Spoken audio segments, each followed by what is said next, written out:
әлеуметтік желіде дұға сатамын деген кісілерді көрген шығармыз. Сонымен базарда.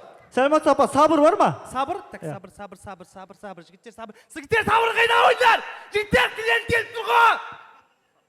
Ренжіме бауыр, сабыр жоқ екен бізде. Кеше сізде өнер сатыла ма? Өнер сатылады? Ол бағаланатын еді ғой. Қазір бағаланбайды. Мә. Апа.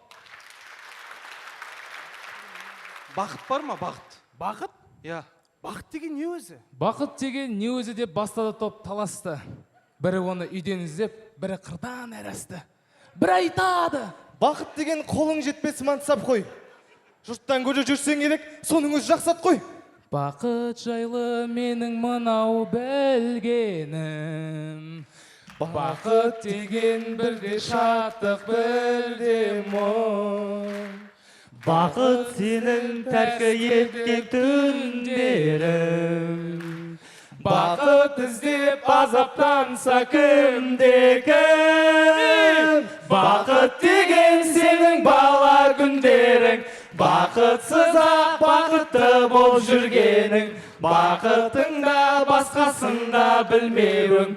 Бақытсыз ақ ойнап күлгенің.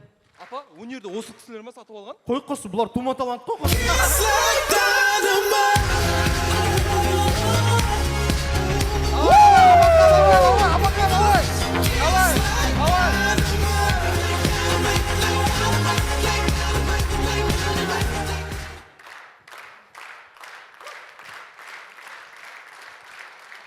Достар, ойын соңында.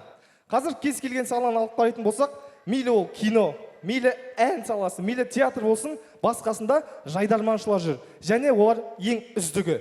Ал менен дым шықпады деген жайдарманшылардың өзі құрығанда ең мықты асаба. Дипломсыз нан табуды үйреткен рахмет саған жайдарман. Не хабар көркем әлем, типа Спарта, Намат, Астана деген сияқты.